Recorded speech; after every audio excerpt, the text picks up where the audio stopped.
coming up on One Detroit. We'll talk with family and friends of Cardinal Joseph Tobin, a native Detroiter who could become the next pope. Plus, we'll hear from award-winning author and poet Kwame Alexander about his career and literary works. Also ahead, an Ypsilanti woman talks about how her Asian American heritage influenced her decision to change careers. And we'll let you know what's happening around town this first weekend of May. It's all coming up next on One Detroit. From Delta faucets to Behr paint, Masco Corporation is proud to deliver products that enhance the way consumers all over the world experience and enjoy their living spaces. Masco, serving Michigan communities since 1929. Support also provided by the Cynthia and Edsel Ford Fund for Journalism at Detroit PBS. DTE Foundation is a proud sponsor of Detroit PBS. Among the state's largest foundations committed to Michigan-focused giving, we support organizations that are doing exceptional work in our state. Learn more at dtefoundation.com. Nissan Foundation, and viewers like you.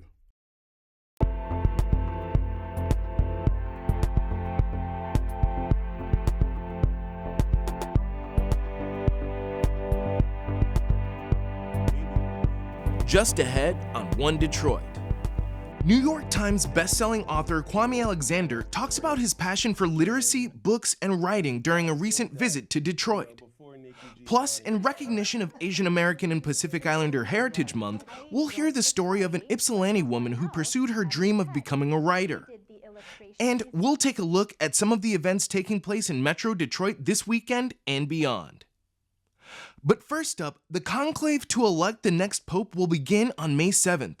Roman Catholic cardinals from around the world will gather to choose the successor to Pope Francis, who passed away last week at the age of 88. One of the names on the short list is a Detroit native. Cardinal Joseph Tobin grew up in Southwest Detroit and is currently the Archbishop of Newark, New Jersey. One Detroit's Bill Kubota teamed up with former Detroit Free Press reporter Patricia Montemurri to learn more about Cardinal Tobin from his family and friends.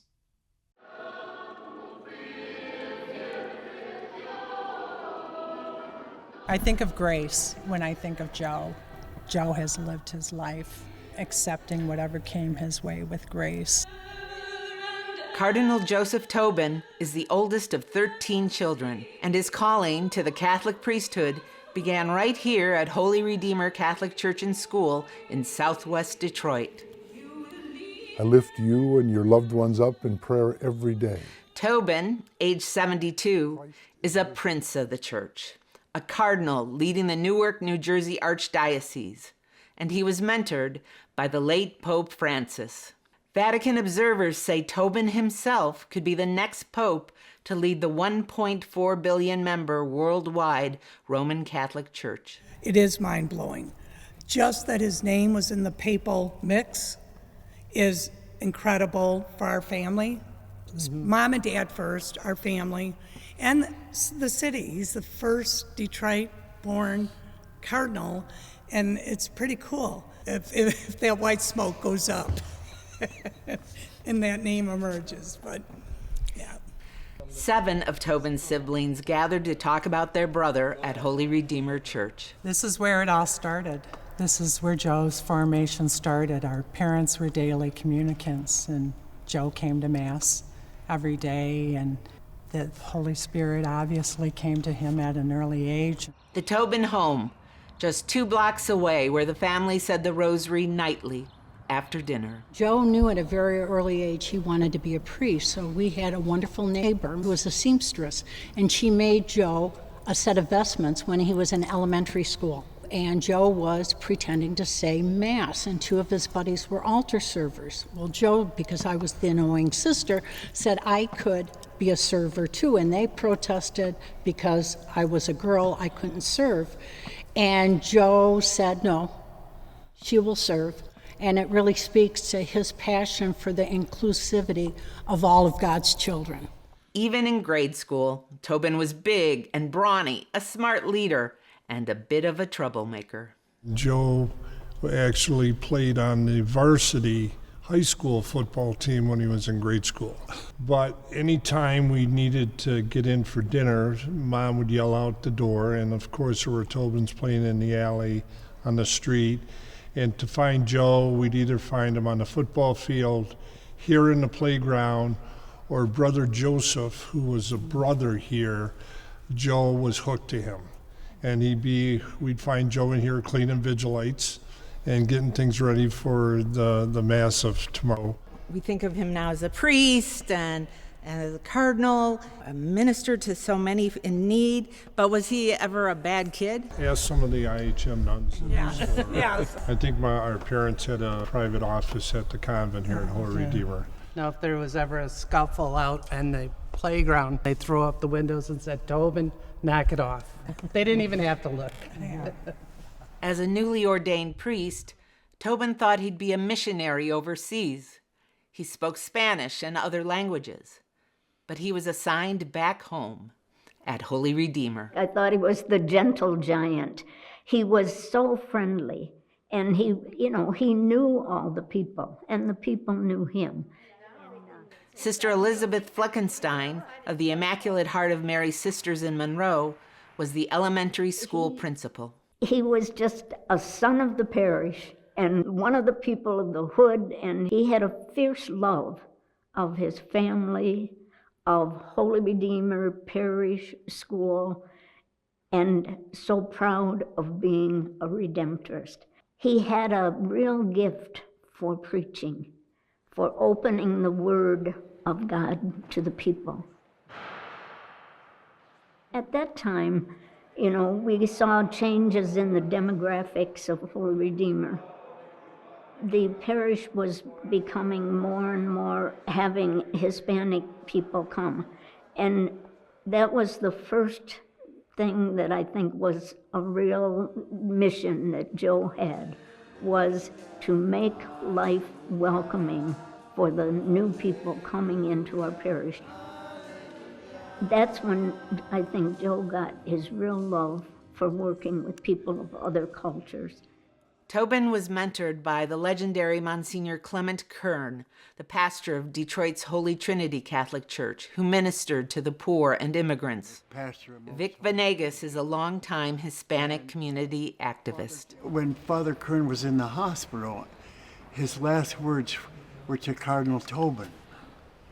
And Cardinal Tobin was the last one to talk to Father Kern before he passed away on August the 15th, Feast of the Assumption, 1983.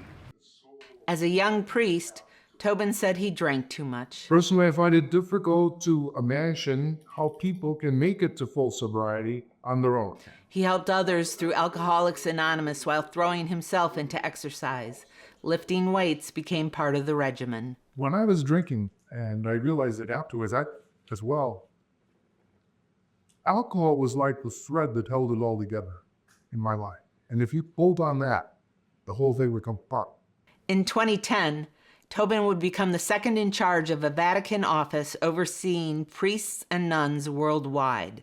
But he questioned Vatican investigations of American nuns who'd been criticized for emphasizing social justice issues over promoting church teachings against abortion and same-sex marriage.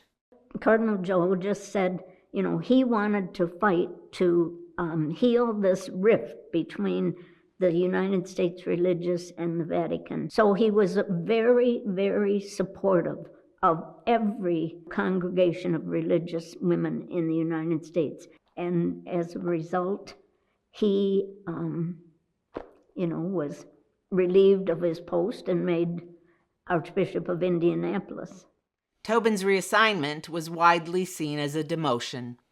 Tobin never called it that, but he'd become a symbol for reform in the church because of his advocacy for women. So what did he learn from so much feminine power in the household? That we influenced Joe in his position on women in the church and the position he took with the American nuns, and how supportive he has been on women issues, because I don't know how he couldn't be otherwise. Yeah. Not that we beat it into him, but... Yeah. Pope Francis made Tobin a cardinal in 2016 and moved him to New Jersey. impressed with Tobin's fierce advocacy for migrants and refugees.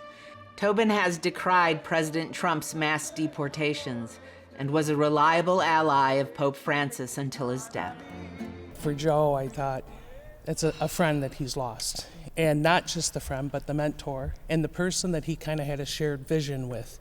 I think they had the shared vision for inclusivity, making sure everyone was welcome, making sure everyone was treated with dignity and respect. And I think Pope Francis certainly did that, but I always felt like Joe did that his whole life too.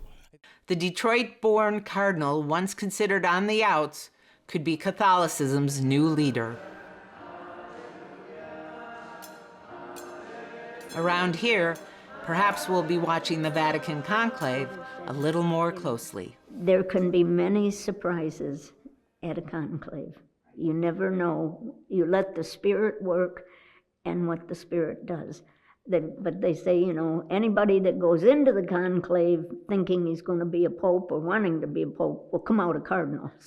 And wouldn't it be a blessing that Joe Tobin become the first American-Irish pope and be from this parish in the city of Detroit? We've done everything well, but dear God, as you're up there, create that miracle that Joe Tobin is our next pope.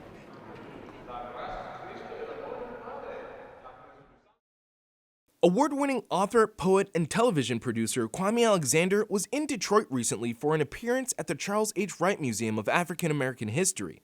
He sat down with American Black Journal host and One Detroit contributor Stephen Henderson to talk about how he got started writing and the inspiration behind his many best-selling books.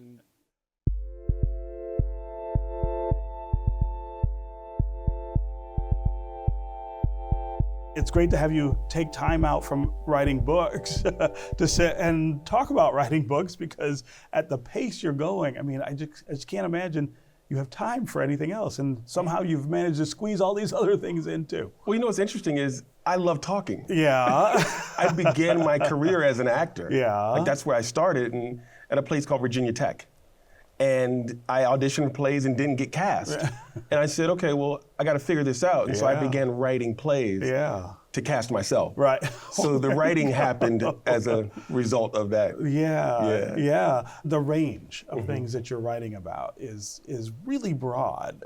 Talk about how you get inspiration for these books, and for each one, what's the thing you're trying to accomplish with it? I think ultimately, as Langston Hughes said, I'm trying to distill my human heart into a few words on the page. Yeah. And sometimes that heart is filled with longing and love.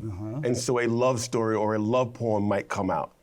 Other times it's my 2-year-old who won't stop crying. And so I play some jazz music and she stops crying. And so I say, well, let me write a book about Duck Ellington and Mules Davis and teach her about jazz. So it really is about what I'm feeling, what I'm experiencing, what I'm thinking, when I'm dealing with sort of the woes and the wonders of life. And it comes out in various ways. Yeah. Let's talk about the difference between writing poetry and writing stories. Sure. I think of poetry as, of course, more subject to rhythm and pacing and the kind of things that you see in music. Sure. More often, and of course, stories can do that too. Right. But it's a very different process. Oh, absolutely. I mean, you think about it like this: with prose, you have a lot of words at your disposal. Yes. You know, you can go on as long as you want. With poetry, you have to capture sort of the heavy things that are happening in just a few words. And so it requires more conciseness. And so if you look at a page of poetry versus prose, there's more white space on the poetry page. Yeah. And I believe that's so that the reader can take that spiritual journey. It's not just about the words that are there, but it's about the words that aren't there, that sort of challenge us and make us pay attention to what's happening in our lives in the world. That's an interesting way to think about that. I've always thought that the best music often is about the notes that aren't there. Right. Miles in particular. Exactly. Right? You don't have to play every note. Some of them are understood.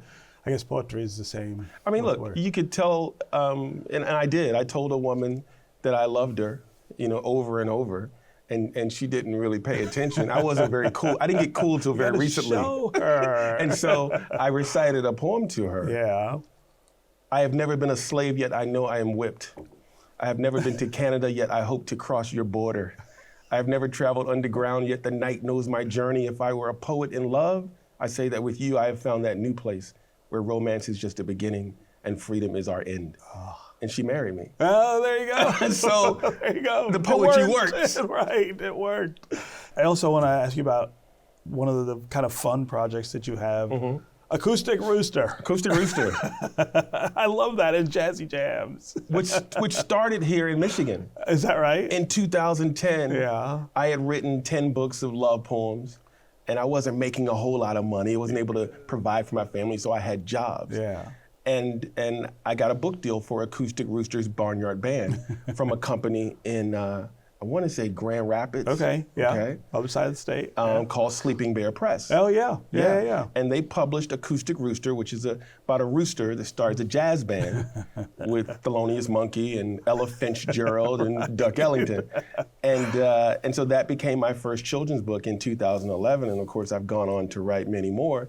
But that recently got turned into a cartoon. It's on television now, animated special right? Yeah. on PBS. Yeah. So that's pretty exciting. May is Asian American and Pacific Islander Heritage Month. As part of our AAPI Stories series, Ypsilanti couple Kyunghee Kim and Leo Chen met with One Detroit's Zozette Geer and Bill Kubota to record a conversation about their evolving Asian American identities. They also talked about supporting each other as they both pursued new career paths. Kim spoke about becoming a writer and completing her first book, See Us Bloom. Please join me in welcoming Kyunghee Kim.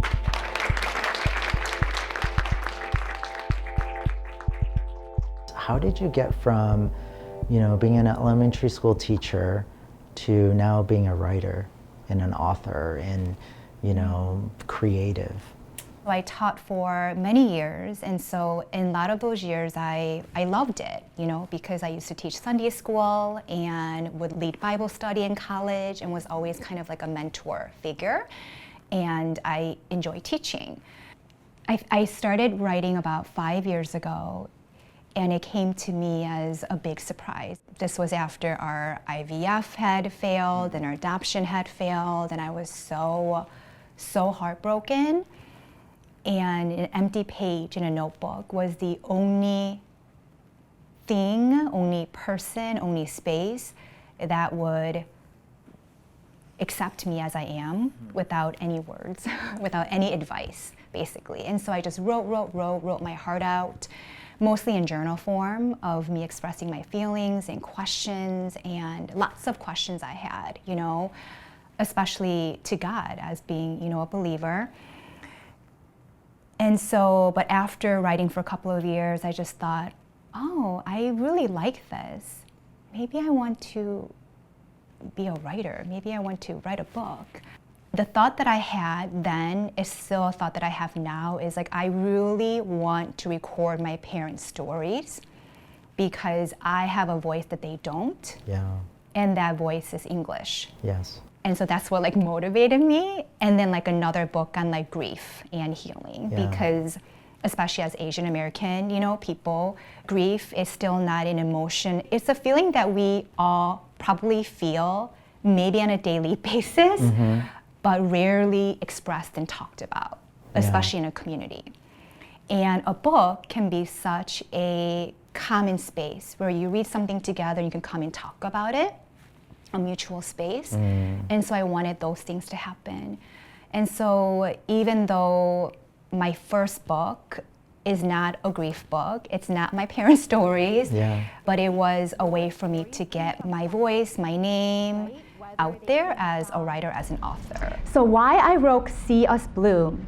So this book is a book of poems, and it's a story about a little boy who moves into a new place with his family. And I thought, well, I've been a teacher for 19 years. Why don't I write a children's book and inspire some young kids, And so the children's book that's out now, See Us Bloom, really came about through me going through my old journals and reading through all the affirmations that I said to myself and turning that into more kid-friendly language. And I put that into a book for kids. And maybe it wasn't the wisest decision when I don't really have a backup plan, but I'm like, I just have to quit or retire. Retire. You know, okay, yeah. I really have to retire from this in order for me to go on this path. And for me, I really work well under a little bit of pressure. You know, when there's like no other plan, I'm like, okay, I have to make this work, you know? And so that's kind of why I decided, you know, on this. So how did your parents take it when you shared with them that your book is published? And what was that like? Well, I didn't let my parents know until my book was physically in my hands. And that was on purpose. And I know that may sound like I turned my back against them, I kept something huge from them, which I did. But I think when you're doing something so personal and maybe sacred, it's really, really important to think about who are you going to let in right away.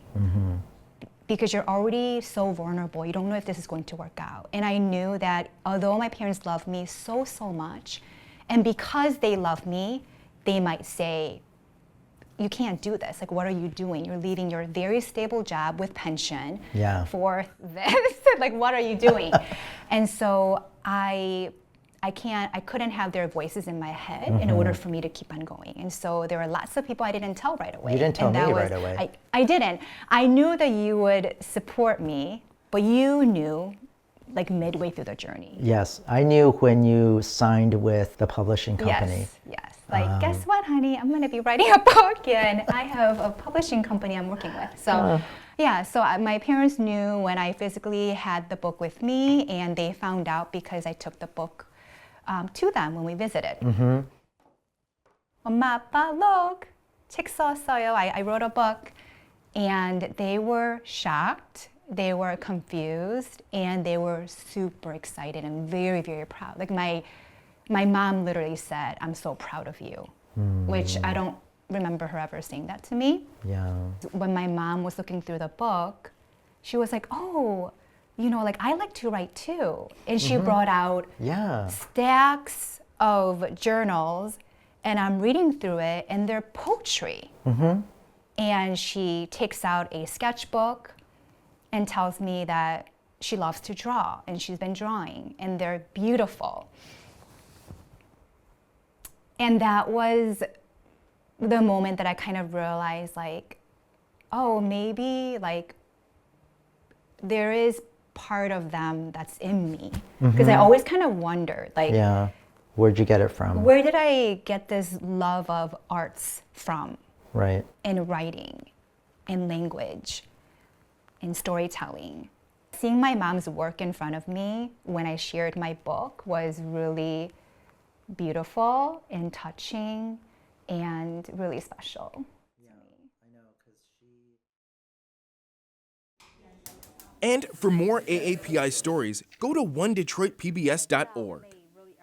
May has arrived, and there's a wide selection of activities to choose from this weekend, including Cinco de Mayo celebrations. Haley Taylor and Peter Wharf of 90.9 WRCJ have today's One Detroit Weekend. Hey everyone, it's time for our weekly roundup of arts and culture events happening in and around Detroit. Haley, what's on the agenda? So starting Friday, May 2nd, the Birmingham Village Players present The Music Man. The classic musical is about a stranger disrupting the town of River City, resulting in fun, laughter, and tunes. The show runs through May 18th. Have you ever wondered what it's like at a Detroit Symphony Orchestra rehearsal? Well, on May 2nd, you can see for yourself when the DSO opens its doors for Relaxed Open Rehearsal, Carnival of the Animals. The event is designed for individuals on the autism spectrum and with other sensory sensitivities to enjoy with their full enthusiasm. That is a wonderful idea by the DSO. On May 3rd and 4th is the Davisburg Antique Market at Springfield Oaks County Park. The event offers everything from antique furniture and home decor to vintage clothing and jewelry and more. The annual Cinco de Mayo parade and fiesta is being held on May 4th in southwest Detroit. The parade starts at noon at Patton Park and ends at Clark Park. Spectators will see a vibrant display of Mexican culture with floats, music, dancing, and traditional costumes. Of course, the fiesta will continue with food vendors, live entertainment, and family-friendly activities. And of course, our city has plenty more to offer this weekend and beyond, so stay tuned to find out more that might spark your interest. Enjoy your weekend.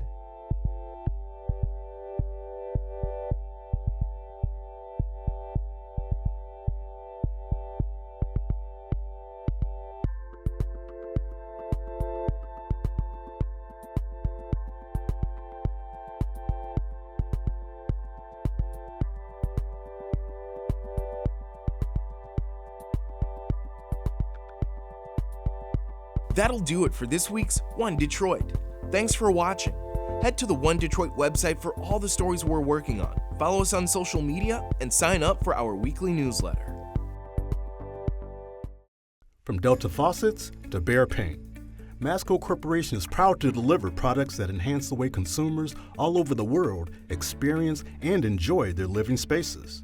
Masco, serving Michigan communities since 1929. Support also provided by the Cynthia and Edsel Ford Fund for Journalism at Detroit PBS.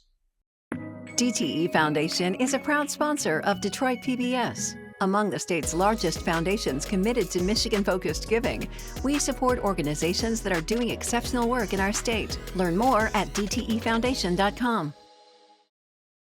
Nissan Foundation, and viewers like you.